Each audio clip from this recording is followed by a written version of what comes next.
Nós vamos iniciando aqui o nosso estudo do livro Ação e Reação, de André Luiz, Psicografia do Chico. Nós iniciamos o nosso capítulo anterior, o capítulo número 13, Débito Estacionário. Nós paramos no trecho aqui sobre falando sobre a história de uma das personagens aqui para nós, né? Então a gente vai continuar a partir desse ponto. Nós temos a história, então, contada por André Luiz, após aquele atendimento de Marina, né, aquela jovem que queria, aquela jovem senhora, né, que queria cometer o suicídio. Então eles conseguiram, com aquele atendimento, revigorar ali as disposições dela. E nós vamos então voltando lá para o parlatório, né, aquele local lá na Mansão da Paz, onde muitos espíritos faziam ali as suas rogativas. Eram aquelas preces misturadas com sentimentos de revolta. Mas ali então chegou um companheiro ali, numa aflição, e falava sobre Poliana, né, uma senhora encarnada, e que ela se encontrava numa situação de dificuldade. Perguntado então se era uma questão de revolta, foi orientado que ela tinha ali um problema muito grave de saúde, e que a saúde dela declinava de hora em hora, né? E ela tinha um filho ali que ela tinha que cuidar, que trazia grande deficiência, né? Nós vimos ali que ele sofria de nanismo, surdez, mudez, mais deficiência mental ou limitação intelectual, e aí então tudo agravando, né? E ela naquela dificuldade toda. Correram então ali para poder prestar aquele socorro. Foi feito ali um auxílio espiritual, onde ela, através da assistência de Silas, foi então revigorada, né, com forças da natureza, com fluidos, que fizeram com que ela então se refizesse daquela condição tão difícil em que ela se encontrava. Após aqui o trecho que nós fomos lendo, então, ela voltou, após essa injeção, né, de ânimo, injeção fluídica que ela recebeu. Ela então retornou ao corpo físico mais disposta, muito mais equilibrada, né? E foi trazido para nós aqui nas entrelinhas do nosso estudo, né, sobre o refazimento espiritual que todos nós conseguimos, né, ou pelo menos deveríamos conseguir durante o período de sono. Que deveríamos aproveitar esse contato com o mundo espiritual, né, quando nós não nos desgastamos fluidicamente nesses nossos passeios, né? Foi contado para nós então aqui um pouco sobre o Sabino, o filho dela, colocado para nós aqui então, né? Em seguida, Silas aqui convidou-nos a observar o campo orgânico de Sabino. Por fora, sim, era ele dolorosa máscara de anormalidade e aberração, mirrado, nada medindo além de 90 centímetros e apresentando grande cabeça, aquele corpo disforme, tresandando odores fétidos, inspirava compaixão e repugnância. A fisionomia denotava configuração macacoide, exibindo, porém, no sorriso inconsciente e nos olhos semilúcidos, a expressão de um palhaço triste. Foi trazida para nós aqui algumas explicações, em que ele, no passado, né, aqui foi trazido, deixa eu ver aqui, foi trazido aqui então, que fazendo uma leitura sobre o seu psiquismo, né, entrando na sua mente, André Luiz então percebeu um nobre vivendo ali, né, em trajes de palaciano bem posto, cometia ali então muitos crimes, a culminarem sempre na flagelação do povo. Então colocava viúvas e órfãos, trabalhadores humildes e escravos misérrimos desfilavam nas telas de suas complicadas recordações. Então, trazido para nós aqui, né? Ao seu lado, sempre a mesma mulher, cujo porte soberbo revelava Poliana, aquela mesma Poliana que jazia inerte na esteira de palha. Então mostrava o comprometimento dos dois no passado, em que eles então abusavam daquela posição de nobreza, subjugando, né, as pessoas ali que dependiam, né, das suas decisões. Tinha ali a ideia de muito luxo, muito ouro, tudo isso manchado de sangue. E aqui então nós paramos nesse trecho um pouco sobre vamos começar agora aqui um pouco sobre a história dele de fato, né? E o detalhe interessante aqui que foi trazido era que Sabino vivia, isso que foi importante para o nosso aprendizado ontem, ele vivia no presente, naquela condição tão difícil, mas ao mesmo tempo, mentalmente, ele vivia no passado. E aí então o que eu comentei com vocês é que nessa mudança de uma encarnação para outra, ele não conseguiu aproveitar, pelo menos naquele momento ainda, a lição que foi transmitida para ele, que era exatamente a lição de humildade, de regeneração, de resgate dos débitos que ele cometeu no passado. Então, como nós vimos, algumas ações que nós praticamos, tamanha a gravidade e profundidade, faz com que a reabilitação demande um tempo maior. Então, muitas vezes, acabam sendo erros que vão sendo diluídos em várias encarnações. E isso, para nós, certamente é um grande prejuízo, já que se nós tomarmos as decisões certas, rapidamente nós evoluímos. Para alguns espíritos, porém, há um atraso muito grande, dada a profundidade, né, e a cristalização dessas ideias negativas, dessas ideias inferiores que eles acabam alimentando. Então, após uma sugestão de uma ideia à mente de Sabino, ele então começou a conversar consigo mesmo, vamos dizer assim, e ao mesmo tempo contando para André Luiz, para Hilário e para Silas a situação que ele vivia. Então, nesse trecho foi colocado. A gente começa daqui então o nosso estudo, né? Bom dia, Osmar. Notei perfeitamente que ele não recolhera a interrogação com os tímpanos comuns, mas aprendera em forma de ideia formulada de si para consigo, devolvendo-nos a seguinte ponderação pelos fios mentais, em que comungávamos um com o outro, sem que me identificasse por seu interlocutor invisível. Ele dizia assim: sangue e lágrimas, sim, precisei de grande dose de semelhante material em meus empreendimentos. Que triunfador do mundo não terá sangue e lágrimas na base das pirâmides, da fortuna ou da dominação política em que todos eles se apoiam? A vida é um sistema de luta no qual a humanidade se divide em dois campos opostos, aquele dos que conquistam e aqueles dos que são conquistados. Sou um nobre, não guardo a vocação de perder. Que importa a aflição dos fracos, se a morte para eles significa descanso e mercê? Então essa é a ideia que ele alimentava naquele momento, né? Essa era a sua realidade. Desliguei-me do foco mental em que se lhe exprimiam os pensamentos, e depois de alguns instantes nos quais se consagrava Hilário ao mesmo exame que me tomara a atenção, o assistente esclareceu. Segundo é fácil de concluir, ante a perquisição da ciência terrestre vulgar, Sabino será o idiota paralítico, surdo e mudo de nascença. Para nós, no entanto, é um prisioneiro ainda perigoso, engaiolado nos ossos físicos, de cuja tessitura, por agora, não tem qualquer noção. Tal egoísmo que ainda se turva a alma em processo de incontrolável hipertrofia. A sede da posse ignóbil e orgulho virulento perverteram-lhe a vida íntima, fixando-o em pavoroso labirinto de sinistros enganos que resultam para ele em completa alienação mental no tempo, de vez que o relógio avança na contagem dos dias, enquanto se mantém parado nas reminiscências em que se supõe dominador na Terra, vivendo o pesadelo criado por si próprio. Então acho que o termo base aqui dessa ideia que é colocada para nós é exatamente ainda a expressão, né, a ideia, é um prisioneiro ainda perigoso. Ou seja, é um espírito que necessita ainda desse tipo de restrição para que ele não continue praticando os mesmos erros que ele praticava. Porque a gente pode imaginar nos filmes que nós assistimos hoje, em filmes de época, né, na Idade Média, já na Idade mais moderna, onde nós encontramos ali, né, castelos, palácios, festas, nobres e tudo mais, não são raras as vezes em que nós encontramos ali uma personagem cruel, que acha que os seus interesses acima de tudo e a vida e a morte é banalizada, ao seu ver, daqueles ali que são os seus seguidores ou que são dependentes das suas decisões, né? Então aqui nesse caso ele não apenas é um desses criminosos do passado, como continua ainda criminoso no presente.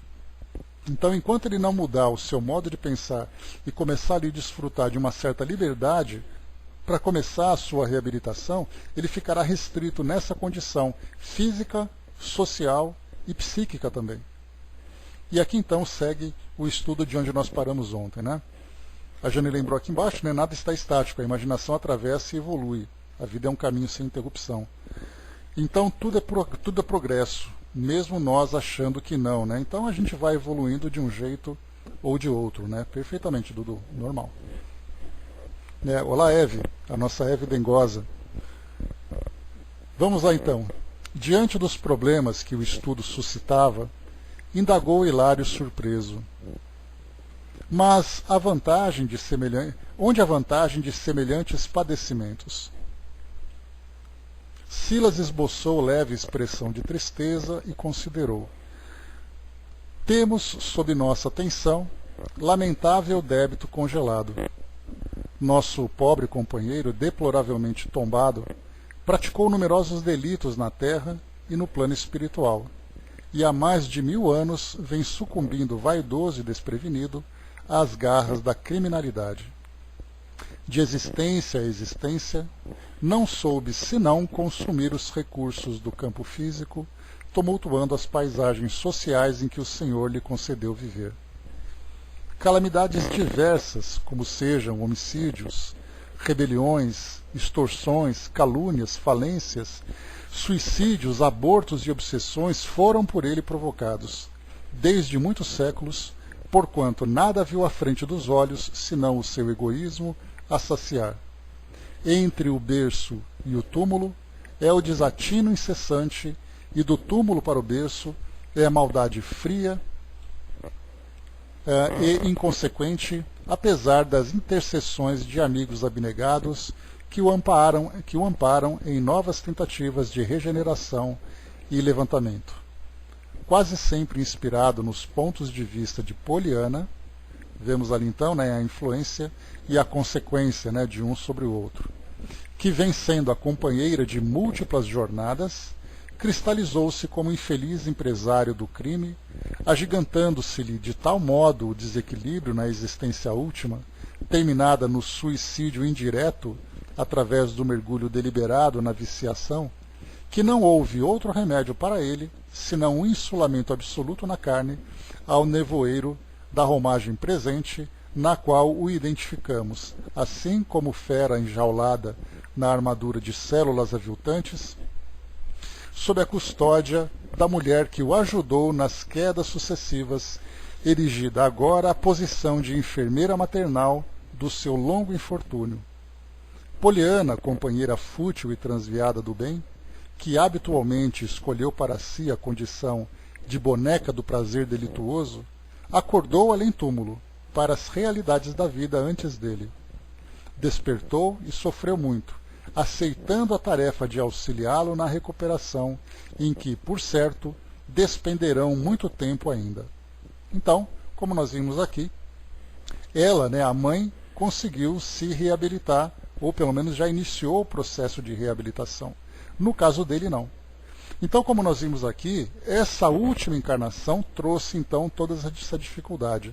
Mas é colocado para nós que há mais de 1000 anos vem sucumbindo vaidoso e desprevenido às garras da criminalidade. Eis, então, aí a descrição, o quadro que nós encontramos de Sabino e também agora de Poliana. E nós encontramos vários casos assim. Como é colocado lá em cima pelo Silas, ele diz para nós assim que para a ciência terrena, ele nada mais é do que um indivíduo num corpo disforme. Para o plano espiritual, é um espírito que traz ali, um indivíduo que traz ali débitos do passado compatíveis com a sua condição.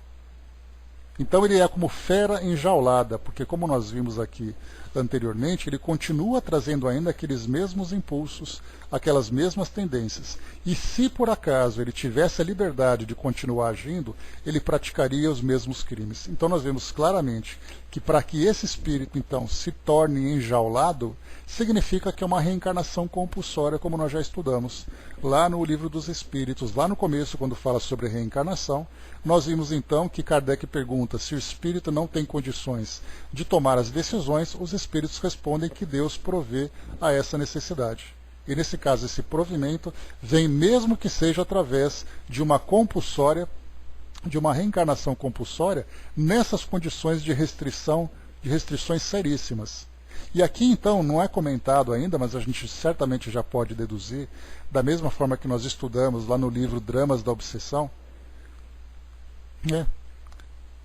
Não, é muito diferente, assim dizinha, porque nós vemos aqui a condição, existem condições físicas, existem condições sociais e existem condições intelectuais. Esse espírito ele é privado de todas essas condições. Há aqueles, por exemplo, que vivem em absoluta miséria, mostrando ali uma dificuldade muito grande por esse abuso. Outros têm apenas um tipo de restrição. Imaginar alguém, por exemplo, que traz ali uma limitação pelo fato de trazer um distúrbio metabólico, como é o caso, por exemplo, da diabetes. É um tipo de restrição. O outro que traz ali, por exemplo, uma limitação física, é um tipo de restrição. O outro que nasce numa região de extrema pobreza e que por mais que ele consiga, por mais que ele se esforce, ele não consegue sair dessa condição. Então nós vemos assim que existem diversas restrições, diversas limitações que o espírito pode viver, que a gente vai analisando o que eu perdi, mas o que eu ainda tenho. Nesse caso aqui nós vimos que o espírito perdeu tudo o que pudesse permitir para ele um tipo de liberdade. Aí nós até lembramos, né, que muitas vezes o maior patrimônio que nós temos é a nossa capacidade intelectual, a nossa liberdade de pensar, a nossa liberdade de sentir. Então, por mais que nós tenhamos qualquer outro tipo de restrição, esse patrimônio ele é o melhor de todos. Porque de nada adianta o indivíduo com corpo saudável, com intelecto limitado. De nada adianta o indivíduo vivendo na riqueza com intelecto limitado. Então, quer dizer, de tudo aquilo que a gente vai colocando, restrições aqui, restrições ali, o intelecto é preservado e, ao mesmo tempo, os valores em desenvolvimento, isso mostra para nós a diferença dessa condição para essa condição que nós vimos agora. Continuando, vamos lá. Como é que está o som, pessoal? Me dá um retorno, por gentileza. Espera só um pouquinho aqui.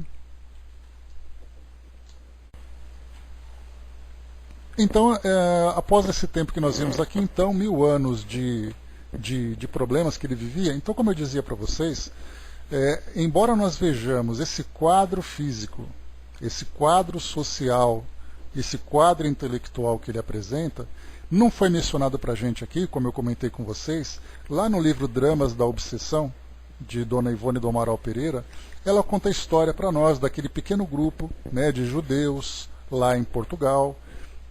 E aí então, tendo contato, né, com inquisidores da Igreja Católica, e aí então houve toda aquela questão passional, aquela perseguição, torturas, mortes e tudo mais, no que culminou quase 300 séculos de perseguição. E isso porque era uma família, era o pai, a esposa, 2 filhas, se eu não me engano, e ali do outro lado era ali o religioso, mais o assistente, mais alguém. Era apenas um pequeno grupo. Agora nós imaginamos aqui um espírito comprometido, como foi colocado para nós aqui nessas condições.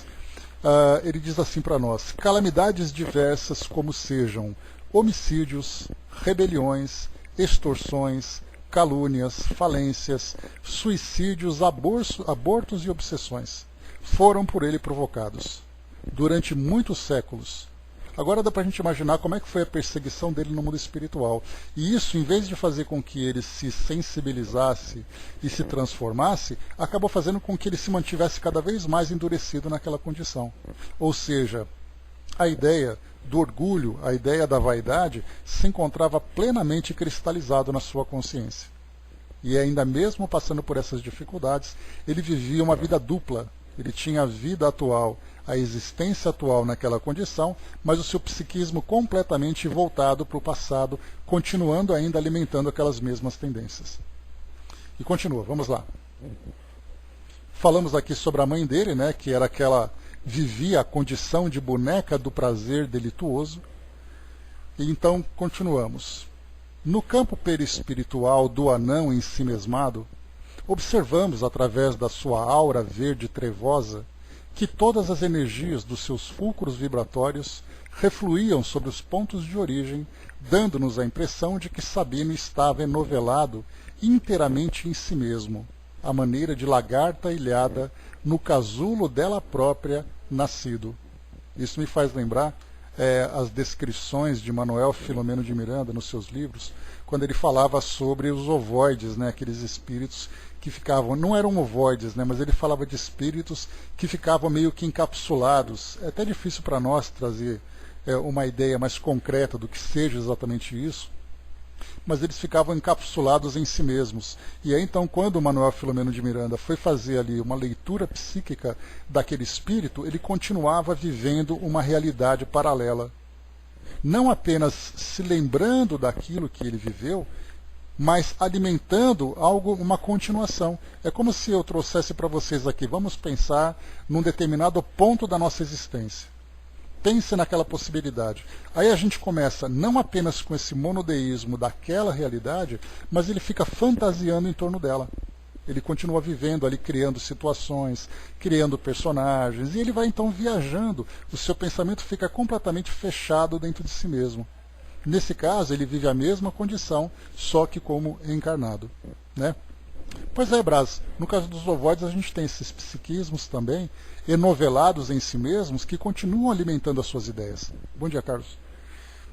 Isso acontece com suicidas ou desencarnados, né? Pois é, o que depende muito, né, soldado, é que se o espírito, quando ele desencarna, se ele consegue sair. Nós estudamos lá no livro Memórias de um Suicida, que nós temos aqueles suicidas que rapidamente conseguem se recuperar, ainda que dentro daquela condição parcial, para começarem uma reabilitação, e nós temos outros que ficam ali fermentando, vamos dizer assim, durante um bom tempo aquela condição, potencializando cada vez mais o sofrimento. Então nós temos a desencarnação para todos, até mesmo para o sofrimento. Eu me recordo de uma psicografia de uma jovem que cometeu suicídio, e ela dizia assim: olha, eu estou muito bem, já estudei, ela estou estudando, trabalho muito, e em breve eu vou reencarnar. Ou seja, o suicídio para ela trouxe um arrependimento muito rápido que fez com que ela se desenvolvesse também rapidamente. Ao mesmo tempo, como nós vimos no Memórias de um Suicida, aquele suicida que ficou tão desequilibrado, que era Jerônimo, aquela personagem, que acabou indo, né, para aquele departamento chamado manicômio no hospital. E foi, no caso, organizado para ele uma reencarnação compulsória para que ele pudesse, pelo menos, começar a se reestruturar psiquicamente e fluidicamente. Então nós vemos que existem N situações, nenhum caso é igual ao outro, porque depende muito da história do espírito, depende muito da sua condição psíquica, depende dos seus valores, de suas motivações, depende da circunstância em que tudo aconteceu. Tudo é muito relativo quando se fala nessa questão espiritual. Rapidamente aqui, só um instantinho. Espera lá um pouquinho só ver o meu... Aqui. Deixa eu ver aqui, o Brás colocou: quando eu tive essa experiência com um parente suicida, né? Teve atenuante. Pois é, Brás, em tudo nós temos atenuantes e agravantes. E nada, nós não podemos fazer nenhuma comparação, porque fulano fez isso, o outro também fez isso. Como é o caso, por exemplo, só para a gente trazer um quadro para poder ilustrar essa ideia, quando nós encontramos aquelas seitas onde existe o suicídio coletivo. Nós já tivemos ali alguns exemplos, né? Até mesmo aqui em cima na Guiana, na década de 1970, se eu não me engano, aquele suicídio coletivo onde centenas de pessoas desencarnaram. Tim Jones era o líder daquela seita. E aí tomaram então ali um copo de suco envenenado e tudo mais. Naquela coletividade, naquele suicídio coletivo que aconteceu, nós vamos nos perguntar: todos esses espíritos vão para o mundo espiritual do mesmo jeito? Todos eles sofrerão do mesmo jeito? Não. Porque nós temos ali uma variação enorme de personalidades. E isso mostra, né, que cada um faz o seu próprio caminho. A Jane colocou, né, não imagino quanto tempo levam para ter libertação alguns dos aspectos mais inferiores da personalidade. Somente das vezes muitos séculos de sofrimento e de trabalho, né, para que esses espíritos possam se reabilitar. Continuando, vamos lá. Jane colocou também: imagina a decepção de ver que o outro é mais adiantado que ele próprio, né? Pois é. Nessas comparações ainda temos essas dificuldades. Então colocava aqui que ele era como uma lagarta, né? Ilhada no casulo dela própria nascido. Às perguntas que não nos foi possível soptar, respondeu Silas com presteza. Nosso amigo, até que se amadureça em espírito para a renovação necessária, guarda a mente trabalhando em circuito fechado, olha que expressão interessante, isto é, pensa constantemente para si mesmo, incapaz da permuta de vibrações com os semelhantes, exceção feita com Poliana, de quem se fez satélite mudo e expectante, como parasita de fronde seivosa. Sabino é um problema de débito estacionário, porque jaz em processo de hibernação espiritual, compulsoriamente enquistado no próprio íntimo, a benefício da comunidade de espíritos desencarnados e encarnados, porquanto tão expressivos se lhe destacam os agravantes de ordem material e moral, que a sua presença consciente na Terra ou no espaço provocaria perturbações e tumultos de consequências imprevisíveis. Vamos falar sobre isso, que isso aqui é extremamente importante. Desfruta desse modo uma pausa na luta como ensaio de esquecimento, a fim de que se possa, de futuro, encarar o montante dos compromissos em que se enleia, promovendo-lhe solução digna nos séculos próximos, a golpes de férrea vontade na remuneração, na renunciação de si mesmos. Então vamos lá, olha só quanta coisa para a gente tirar dessa situação aqui. Primeiro então, ele vive nessa condição de satélite da própria mãe, já que ele e a mãe viviam, né, nesse conluio no passado, ambos desfrutando de prazeres, ela influenciando e ele executando, ambos trazem a culpa. Ela conseguiu se desenvolver e ele ficou estagnado. É colocado para nós aqui, jaz em processo de hibernação espiritual, compulsoriamente enquistado no próprio íntimo, a benefício da comunidade de espíritos desencarnados e encarnados. Nós estudamos lá no livro O Céu e o Inferno, lá na seção de espíritos endurecidos. Quando nós falamos em espíritos endurecidos, não significa um espírito raivoso, né? Significa um espírito que fica ali endurecido naquela mesma condição. E nós tivemos dois espíritos em personalidade feminina que estavam numa profunda depressão e elas não saíam daquela condição. Uma delas, a última que nós estudamos daquele capítulo, falava que ela vivia num lugar escuro, onde ela não tinha contato com nada e ela não conseguia ver absolutamente nada além daquela escuridão. No final daquele capítulo, Kardec coloca assim, podemos observar alguma coisa nesse sentido. Podemos observar que aquela condição em que ela se encontrava de isolamento foi uma imposição de forças superiores. Então não era ela que criava aquela escuridão em que ela tinha se enclausurado num ambiente escuro. Foi feita uma imposição para que ela então se visse isolada naquela condição.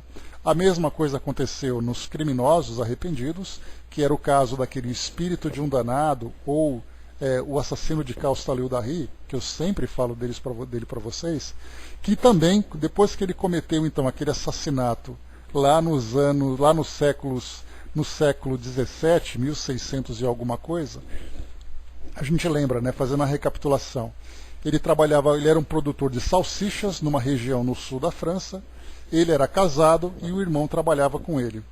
Ele, acreditando então que a esposa e o irmão tivessem ali um caso, ele cometeu um assassinato duplo. E depois então o tempo foi passando, naquele século XVII, onde não havia ali uma estrutura social que pudesse julgar aquele crime, alguma coisa, então ele simplesmente deu um sumiço nos corpos e continuou vivendo a sua vida. Depois da sua desencarnação, ele ficou preso naquela região e mesmo que a cidade se desenvolvesse na sua estrutura, casas, ruas e tudo mais, ele ficou preso no mesmo lugar. E naquele lugar onde ele se encontrava tinha uma residência. Um senhor, né, um homem ali da sociedade, comprou aquela residência e ele então via que aquela casa era aquilo que nós podemos chamar de lugar assombrado. O pai desencarnou, o filho herdou a casa. Chegando lá, depois de todos aqueles transtornos, né, ele levou uma bofetada no rosto. Uma bofetada que não sabia de onde veio. Aí então ele chamou exorcistas, chamou não sei quem e tudo mais, e acabou depois de um tempo entrando em contato com Kardec, que fez a evocação desse espírito, que ele se apresentou inicialmente com extrema raiva, quebrando lápis, rasgando papel, não conseguia articular, ou melhor, não conseguia escrever nenhum tipo de ideia que pudesse ser ali inteligível, né? Depois de algumas reuniões mediúnicas, ele então começou a trazer algum tipo de clareza nas suas ideias. E ele começou então a se equilibrar e a se desenvolver dentro desse processo de reabilitação.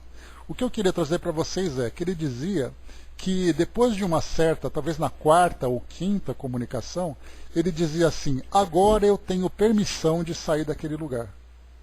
Ou seja, ele dizia então que estar naquele local, revivendo aquele assassinato que ele praticou, porque ele se via, quando ele se apresentou lá na sociedade, ele era visto pelos médiuns videntes com um avental, que era o avental que ele utilizava lá durante os trabalhos dele, com a faca na mão e com o avental ensanguentado e com as mãos ensanguentadas, que era exatamente ali a condição em que ele apresentava quando ele praticou aquele assassinato.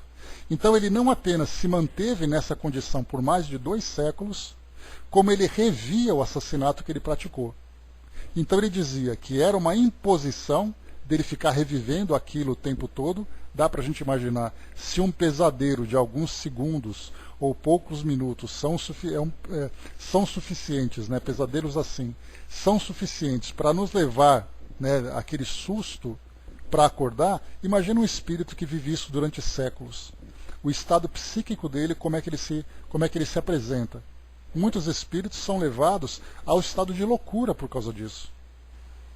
Então nós tivemos ali, como eu falei para vocês, esse criminoso, nós tivemos então aquela senhora que era um espírito endurecido, e nós vemos aqui também esse mesmo caso. Por isso que eu trouxe esses 2 casos para mostrar essa situação. Lendo aqui mais uma vez esse trecho. Sabino é um problema de débito estacionário porque jaz em processo de hibernação espiritual. O que é hibernação espiritual? A gente lembra da história do ambiente natural, aqueles ursos, por exemplo, que hibernam. Eles ficam dentro de uma toca de uma pequena caverna e dormem durante todo o inverno. E quando eles estão ali quietos, eles não interagem com nada, não interagem com ninguém, eles ficam ali apenas vivendo aquele processo de hibernação. Nesse caso, a hibernação espiritual dele foi colocada de uma forma compulsória.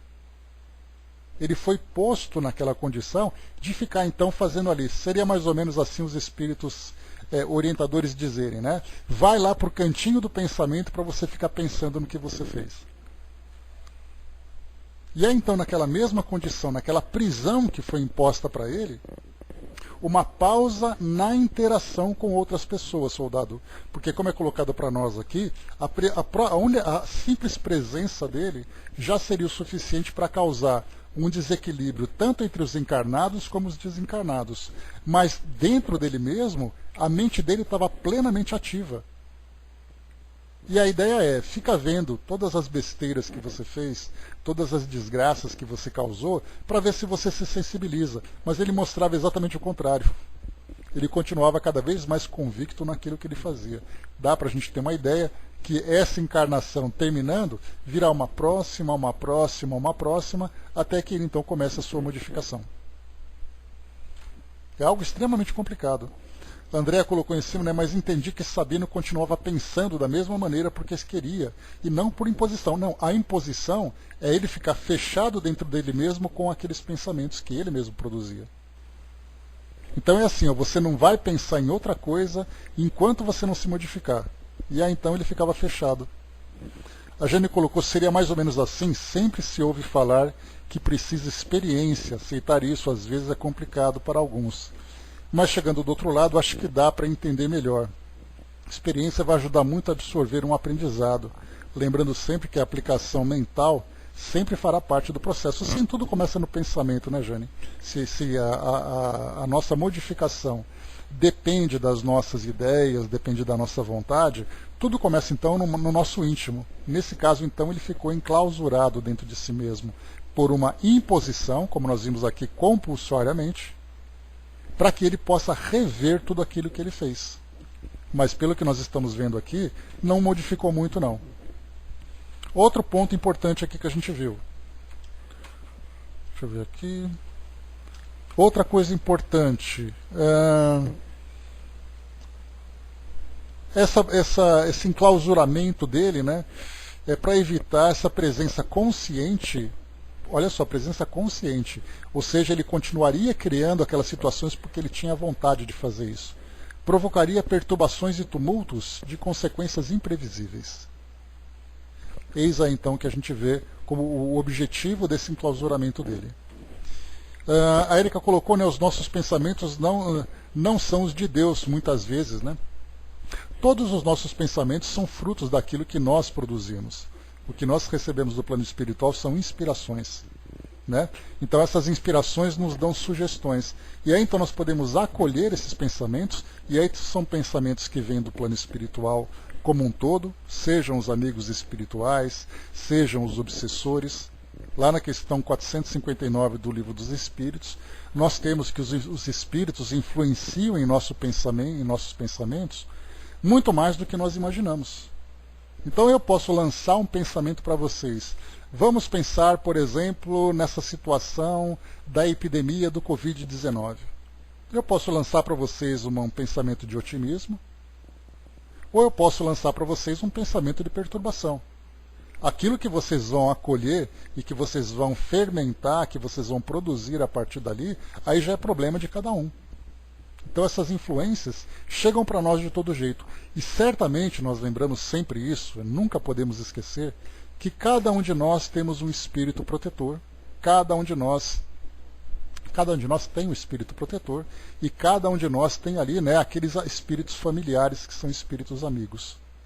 Nesse caso, nós vemos então que esse espírito, por pior que ele seja, ele tem também ali os seus espíritos protetores, os seus guias espirituais, que estão certamente sugerindo ali ideias, porque ele está sendo ali naquela condição, apesar dele estar sendo acolhido, mas ele também foi ali tutelado por esses espíritos para que ele possa modificar suas ideias.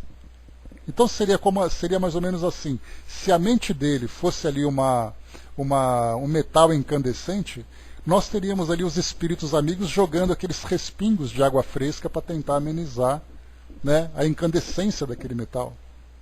E essa água fresca que vai sendo pulverizada, certamente ali tem o objetivo de fazer com que ele vá se equilibrando, vá diminuindo cada vez mais a atividade negativa que ele mesmo produz. Então esses pensamentos nos são sugeridos, nós acolhemos e nós desenvolvemos. Então esse é o processo que a gente encontra dentro do nosso campo mental a partir dessas influências mútuas que nós vivenciamos. Continua aqui para nós também. Desfruta desse modo uma pausa na luta como ensaio de esquecimento, a fim de que possa, de futuro, encarar o montante dos compromissos em que se enleia. Então, dos séculos ali para frente, ele terá muito o que produzir. A gente pode fazer um paralelo também, lembrando, por exemplo, personagens como Adolf Hitler. Vamos usar assim uma referência extrema para facilitar a nossa reflexão. Ou então aqueles que eram seus seguidores, que para nós, muitos deles seguidores anônimos, mas são seguidores. Dá para a gente imaginar como será o processo de reabilitação desses espíritos? A gente pode até, assim, usando o máximo da nossa imaginação, as dificuldades que ele vai enfrentar. Mas o processo propriamente dito a gente desconhece. Como nós vemos num caso de um simples nobre no passado, ele está vivendo aqui então experiências. Primeiro começa aquela experiência de enclausuramento, experiência de pausa nas suas atividades e interações com o mundo espiritual, reflexões daquilo que ele vivenciou. Depois no futuro vem ali uma nova etapa, depois uma nova etapa, e como é colocado para nós aqui, promovendo-lhe solução digna nos séculos próximos, a golpes de férrea vontade na renunciação de si mesmo, ou seja, vai exigir dele uma férrea vontade, uma vontade fervorosa de renunciar a si mesmo e ter aquela disposição para começar o enfrentamento das dos débitos, né, das consequências daquilo que ele criou. Então isso aqui é só uma ideia para nós do que acontece então com esses espíritos que nós encontramos. Podemos pegar aqui as personalidades do nosso plano sem qualquer julgamento, a gente apenas constata, né, as ações desses espíritos. Pegar, por exemplo, Osama Bin Laden, Saddam Hussein, Pol Pot lá no Vietnã, Idi Amin Dada lá na África, Papadoc, que a gente encontra na América Central, e assim a gente pega outras tantas personagens atuais e do passado que fizeram assim, sabe, aquelas desgraças onde estiveram. Eram ditadores, eram sanguinários e tudo mais. Desencarnaram. Como é que vai ser esse processo de reabilitação? É um processo doloroso, é um processo que vai demandar muito esforço, um processo que vai demandar uma programação bastante detalhada, com uma estrutura do plano espiritual também bastante dedicada para que esses espíritos possam se reabilitar. E aí o mais importante de tudo, quando Jesus disse nos seus evangelhos, né, lá nos seus ensinamentos, que nenhuma ovelha se perderá, nós vemos que até mesmo esses espíritos, por mais perversos que eles sejam, eles são dignos desse amor divino e desse esforço para que ele possa se reabilitar. E mais do que isso, será que nós não fizemos parte de um passado como esse? Será que hoje nós podemos tranquilamente desfrutar dos ensinamentos da doutrina espírita e dizermos que nosso passado foi tão limpo assim? Professor, o som é aqui, tá? O Flávio está fazendo a ponte aqui para transmitir para nós aqui o áudio, que o meu deu problema.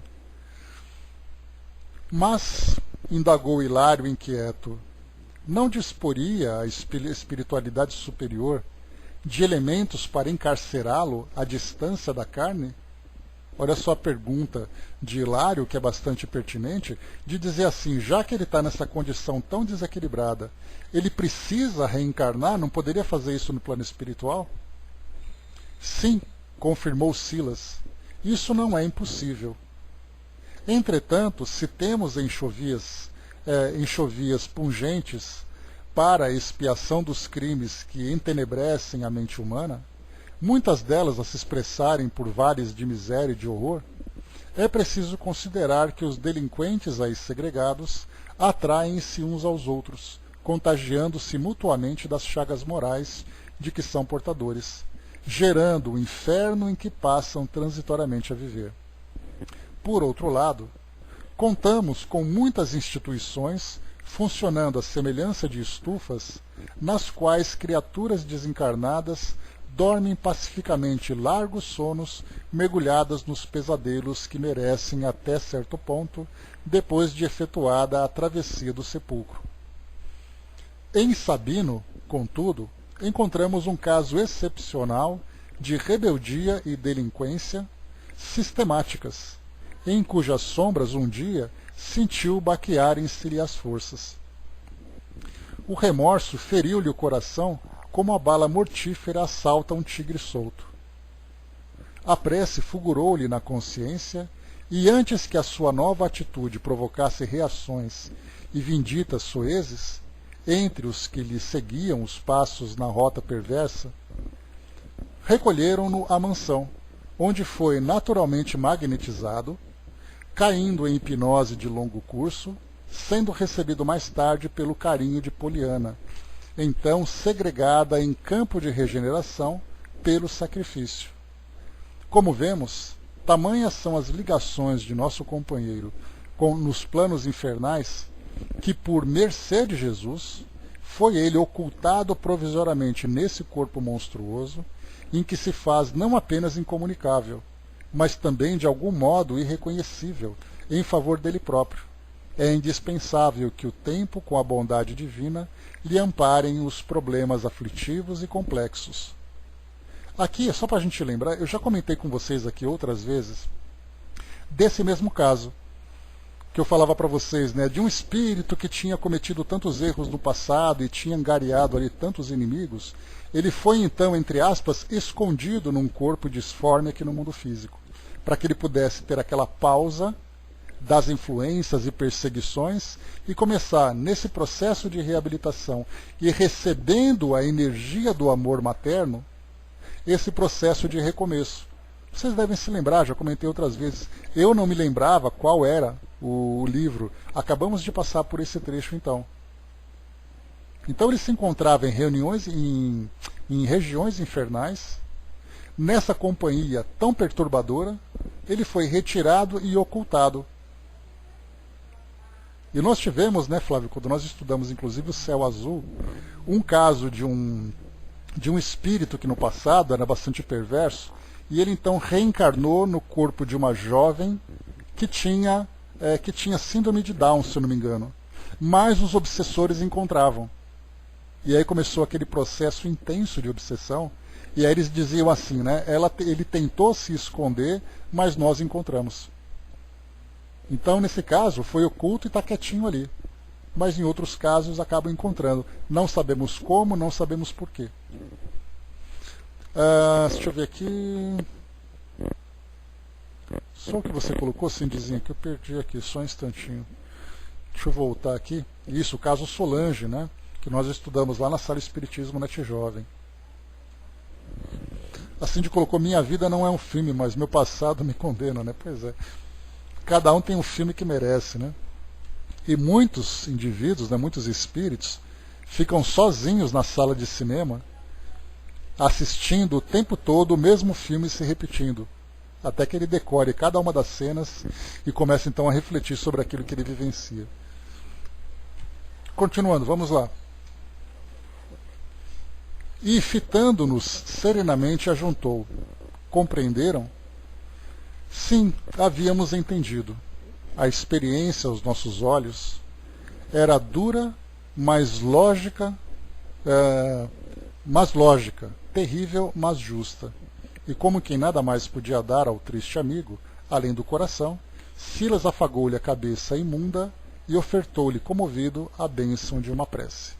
Né? Então aqui tivemos esse relato. Né? Então foi feito o atendimento que nós vimos ali, o atendimento imediato, que era exatamente ali, lembrando que o objetivo deles estarem ali naquele casebre, naquele sítio pobre, né, aquele terreno pobre, desprovido de tudo, o lugar imundo, fétido, né, que eles descreveram para nós, o objetivo era fazer com que a mãe, Poliana, que se encontrava numa debilidade física muito grave, a ponto de ter ali desencarnação quase que iminente, e ela não poderia desencarnar, porque se ela desencarnasse, sendo ela o único amparo que o filho teria, naquelas condições de paralisia, surdez, mudez e mais a debilidade mental ainda por cima, ele desencarnaria também e perderia o objetivo dele estar então recolhido no corpo físico para esse processo de reabilitação, ainda que fosse nos primeiros passos. Então o objetivo era socorrer a mãe, revitalizar o seu organismo para ela continuar nesse processo de trabalho de transformação, porque ela se encontrava nessa reabilitação.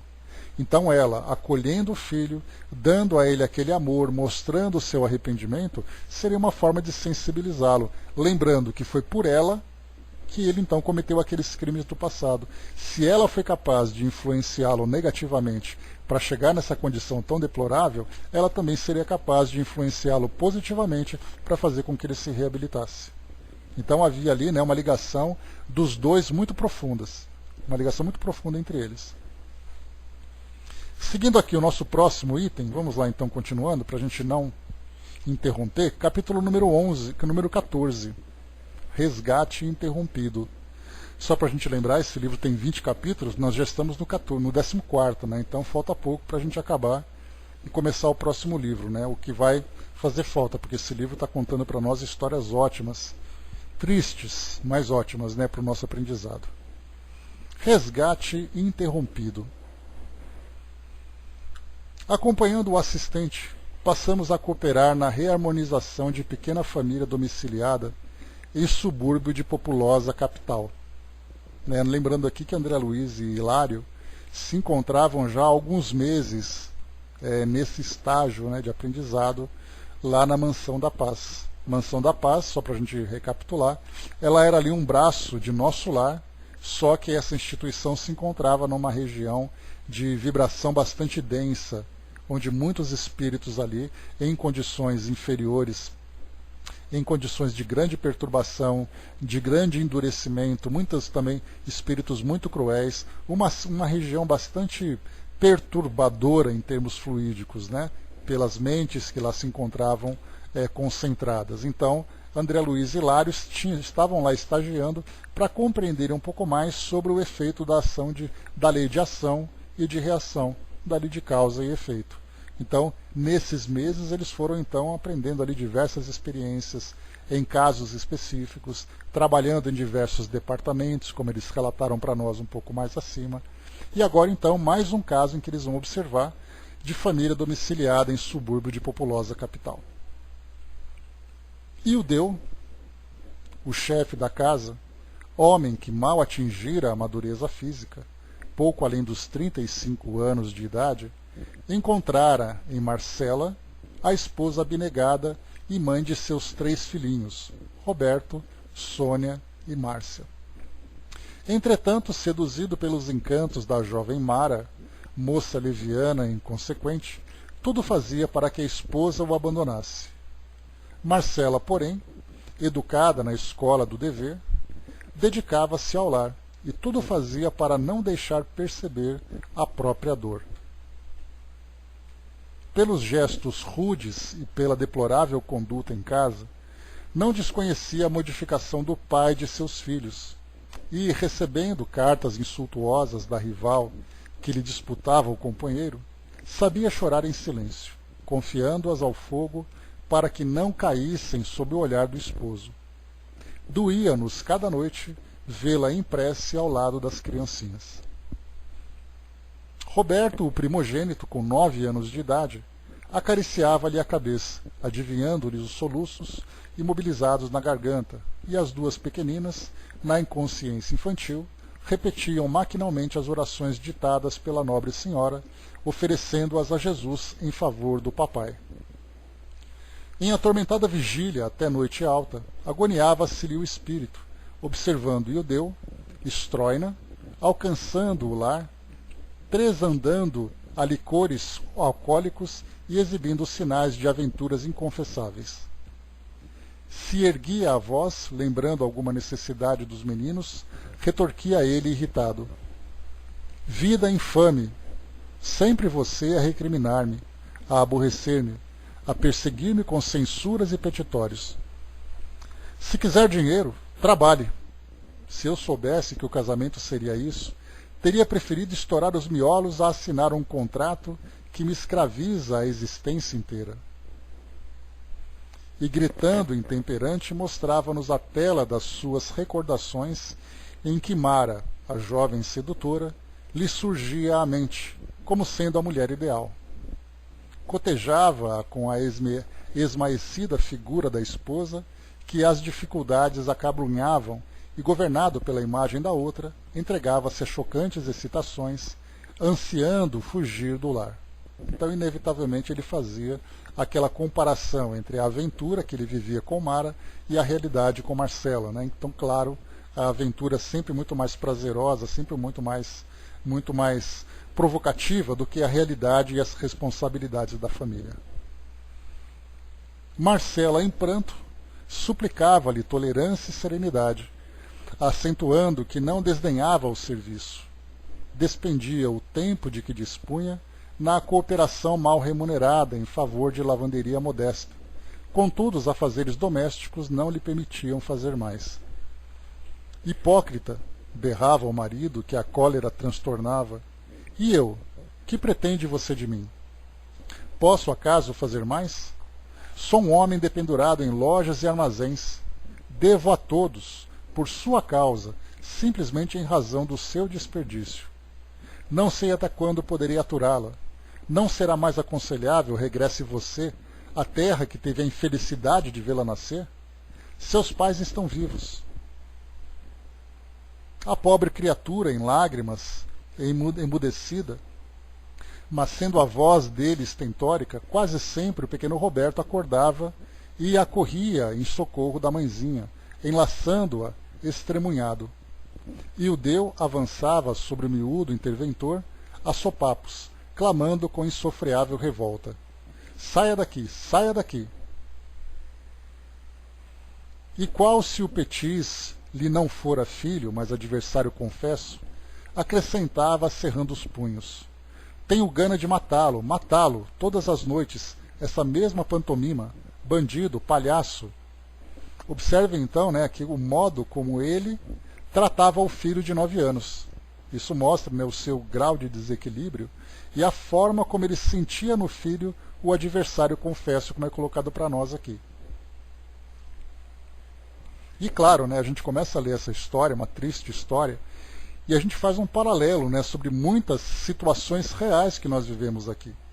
Então não são apenas fatos que nós tomamos conhecimento, ou notícias que saem nos jornais em casos de agressões, em casos de feminicídios, de infanticídios, que nós encontramos em muitos lares.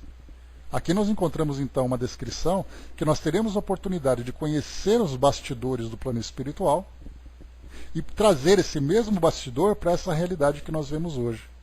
Já que nós vimos no caso anterior aquela situação de crueldade, aquela situação de egoísmo que resultou naquele problema grave, né, que tanto Poliana como Sabino vivenciaram, agora nós vemos uma situação que acontece dentro de um lar comum, que infelizmente nós encontramos essa violência, encontramos então essa indiferença, essas situações todas que são tão dolorosas e tão constrangedoras, e o comprometimento que isso gera também para esses espíritos todos. E o menino, agarrado ao colo materno, sofria pancadas até recolher-se de novo ao leito em pranto convulsivo. André colocou, né, temos um caso idêntico com um dos meninos de nossa casa. A situação chegou a tal ponto que o menino tentou matar o pai. Foi uma tristeza só e um problemão, né? Pois é, a gente vê as causas e as consequências de tudo isso, né? Lamentavelmente. Em pranto, as filhinhas entretanto, se as filhinhas choramingassem, eis que o genitor se desfazia em ternura, ainda mesmo quando plenamente embriagado, proferindo bondoso: minhas filhas, minhas pobres filhas, que será de vocês no futuro? É por vocês que ainda me encontro aqui, tolerando a cruz dessa casa. Então isso mostra para nós, né, uma separação entre o tratamento que ele tem para a esposa e para o filho e o tratamento que ele tem para as meninas. Isso mostra então algumas afinidades e algumas antipatias dentro do lar. E não raro ele próprio ia reacomodá-las no berço. Silas e nós entrávamos em ação a benefício de Marcela e dos filhinhos. Do atormentado lar, ameaçado de completa destruição, demandávamos outros setores de serviço, sem que o assistente encontrasse oportunidade de administrarmos esclarecimentos mais amplos. Todavia, quase que diariamente, à noite ali aplicávamos alguns minutos em tarefas que nos falavam aos refores do coração. Contudo, apesar de nosso esforço, o chefe da família mostrava-se cada dia mais indiferente e distante. Enfadado e irritadiço, não concedia à esposa nem mesmo a gentileza de leve saudação. Fascinado pela outra, passara a odiá-la. Pretendia desobrigar-se do compromisso assumido e trilhar nova senda. No entanto, como atender ao problema do amor às pequeninas? Sinceramente, pensava de si para consigo, não amava a Roberto, o filho cujo olhar o acusava sem palavras, lançando-lhe em rosto o censurável procedimento, mas adorava Sônia e Márcia com desvelada ternura. Como ausentar-se delas no desquite provável? Desquite, né? Então, desquite existia até a década de 1980, se eu não me engano. Depois passou só o divórcio, né? Ainda tinha essa diferença dentro da nossa legislação, dentro do nosso Código Civil. De certo, a companheira teria assegurados perante a lei os direitos de mãe. Senhora de nobre conduta, Marcela contaria com o favor da justiça. Tudo isso em pensamento, né, que ele confabula consigo mesmo. Refletia, ainda assim não renunciava ao carinho de Mara, cuja dominação lhe empolgava o sentimento enfermiço. Fosse onde fosse, registrava-lhe a influência sutil, a desfibrar-lhe o caráter e a dobrar-lhe a cerviz de homem que, até encontrá-la, fora honrado e feliz. Por vezes tentava subtrair-se-lhe ao jugo, mas debalde. Antes de continuarmos, nós tivemos duas situações envolvendo um caso como esse, né? Foi mesmo, voltando 2 capítulos, nós tivemos então aquele caso em que a jovem tentava cometer suicídio por causa da filhinha que trazia ali problemas de limitação intelectual severo. E aí então, voltando no passado, né, a esposa dela, nesse caso, se encontrava numa instituição para o tratamento de hanseníase, que André Luiz aqui chamou de leprosário. Então, esses 3 indivíduos, né, o casal e mais a filha, estiveram envolvidos no passado, onde a irmã interferiu no casamento da irmã mais nova, e aí então acabou provocando aquele desequilíbrio todo, e em encarnação anterior os 3 se encontravam de novo nessa interferência mútua. E o outro caso que nós encontramos, se não me engano, foi no livro Libertação, quando André Luiz, então, ele visitava Qual foi aquele livro que nós tivemos na Guerra do Paraguai? Vocês se lembram qual era o livro daquela história? Que falava também de um triângulo amoroso, quase que um quadrado amoroso, onde eles se envolveram naquele passado e depois do passado vieram para o presente, para aquele presente trazendo tantas dificuldades, né? E aquele caso, né, da Guerra do Paraguai, onde um era soldado, o outro depois... Não, foi ano passado, soldado. Não foi semanas, não. Acho que foi uns 2 livros do passado que nós estudamos. Não me lembro. Bom, mas enfim. Naquele caso, nós encontramos então o passado e aquele presente, mostrando então as consequências de uma época para outra. Aqui, no capítulo, 2 capítulos que nós estudamos, nós tivemos então aquele presente por causa de causas que nós não conhecemos direito, não tivemos detalhe. Aqui nós temos o contrário, nós temos o presente que vem como causa, que no futuro vai gerar todo o desequilíbrio. Então, nos 3 casos que nós encontramos, né, um mostra passado e presente, o outro mostra só o presente, mostra o presente como consequência, e aqui nós podemos dizer que mostra o passado que vai se tornar o presente no futuro com tanta dificuldade, com tantos problemas.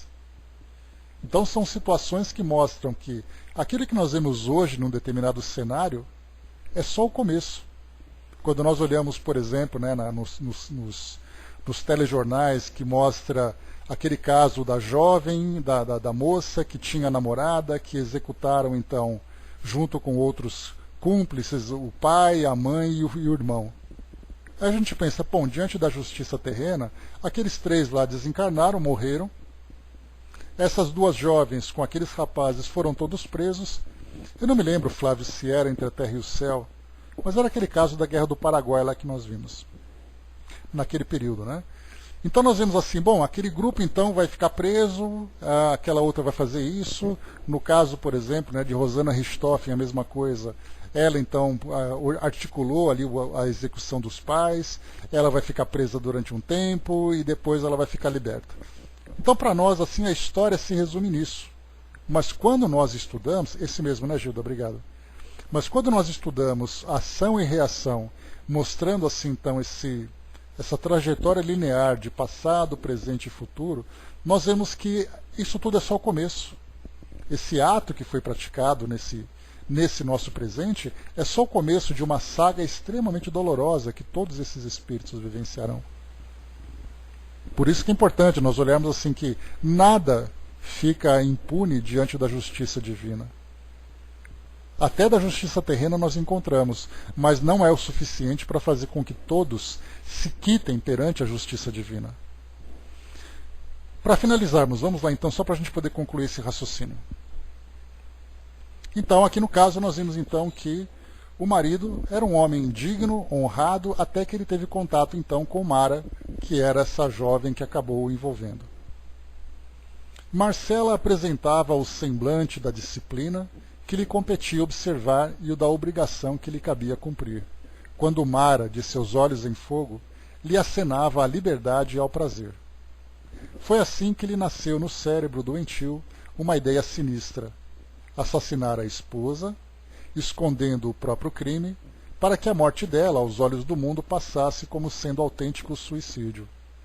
Para isso, alteraria o roteiro doméstico, procuraria abolir o regime de incompreensão sistemática, daria tréguas à irritação que o senhoreava e fingiria ternura para ganhar a confiança.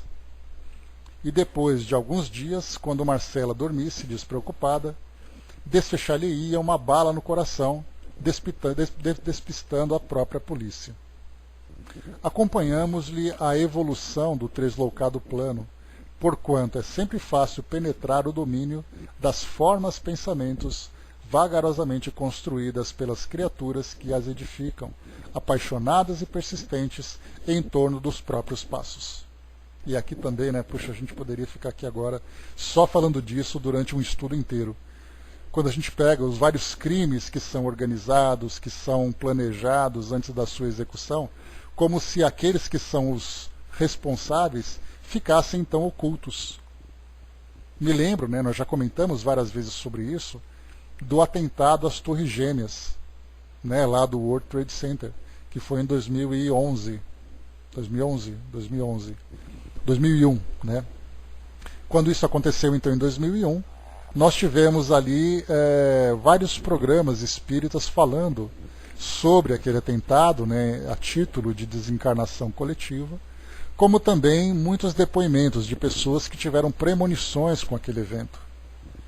E aí, com um programa que eu assisti na TV Mundo Maior, quando o Raul Teixeira deu uma entrevista na época o sinal da TV Mundo Maior era exibido na televisão, então era fácil da gente assistir.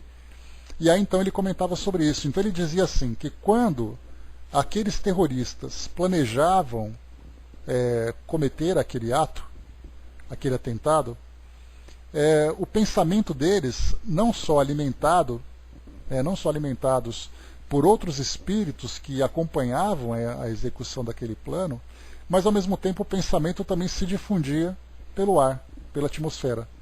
E aí então aquelas pessoas mais sensíveis eram capazes de captar aquelas ideias, porque enquanto eles planejavam, assim como acontece com a gente, se por exemplo nós vamos construir uma mesa, eu não vou apenas desenhar uma mesa no computador ou no papel, eu vou imaginar a mesa pronta. Então eu começo a pensar nas medidas, no material, como eu vou fazer para que aquela mesa fique fixa, e aí então eu vou idealizar essa mesa nos meus pensamentos para dizer assim, a mesa ficou pronta do jeito que eu queria. Essa forma pensamento da mesa pronta é o resultado daquilo que nós imaginamos. No caso das Torres Gêmeas, aqueles aviões atingindo as torres e aquelas torres caindo, era exatamente ali a forma pensamento que eles estavam elaborando. E esses pensamentos então se difundiam pela nossa atmosfera, pela psicosfera do planeta, vamos dizer assim, e nós então, com aquela sensibilidade, ou aqueles que têm essa sensibilidade, entravam em sintonia com esse campo mental e então percebiam também essa imagem. E alguém dizia assim, eu tive um sonho, ou então assim, eu percebi aquelas torres caindo. Exatamente da forma como foi elaborada por aqueles que eram os terroristas. Aqui nesse caso nós encontramos algo em proporção menor, que está mostrando para nós aqui então um crime que vai ser cometido. Enquanto ele falava, bom, ela vai dormir, eu vou pegar a arma, ela vai cometer ali o suicídio, entre aspas, e aí depois eu acabo mudando um pouco da cena do crime para fazer com que ela seja ali colocada como suicida e eu apenas como aquele viúvo inconsolado. E enquanto ele fazia esse planejamento, a mente dele elaborava cada detalhe do crime que ele ia cometer. E claro, os espíritos então facilmente percebiam no seu campo mental todo o desenho desse crime que ele desejava. Para finalizarmos então aqui. Na aparente calmaria que sustentava, Ildeu, embora sorrisse, exteriorizava ao nosso olhar o inconfessável projeto, armando mentalmente o quadro criminoso, detalhe por detalhe. Para defender Marcela, porém, cuja existência era amparada pela mansão que representávamos, o assistente reforçou na casa o serviço de vigilância. 2 companheiros nossos, zelosos e abnegados, alternativamente ali passaram a velar, dia e noite, de modo a entravar o pavoroso delito. Bom, Deixa eu ver aqui. André Luiz então muda agora de cenário, ele começa aqui a contar uma história relacionada com essa situação, e a gente vai continuar então com esse relato, com essa experiência aqui no nosso próximo encontro. Então nós paramos aqui na página 182, nós já conhecemos as personagens, conhecemos as circunstâncias e conhecemos aqui qual era o projeto que estava sendo elaborado. A gente vai então continuar na semana que vem, para a gente ter aqui uma ideia do que é exatamente a ação e reação aplicada nessa situação. Então é isso, meus amigos. Encerrando por aqui o nosso encontro de hoje. Eu espero que a conclusão daquele caso relacionado com Sabino e Poliana, né, tenha trazido para nós aqui bons ensinamentos. Eu achei um caso bem interessante, um caso bastante intenso, né, pelas circunstâncias em que ele apresentou, qual era a personalidade do espírito, ou daqueles espíritos, por que chegaram naquela condição e tudo mais, né? E certamente essa história dessas duas personagens daria um livro, né? Se fosse contar assim, capítulo por capítulo daquilo que eles viveram no passado, como é que foi a história do presente e tal, né? Principalmente porque dizendo, né, que eles viveram aqui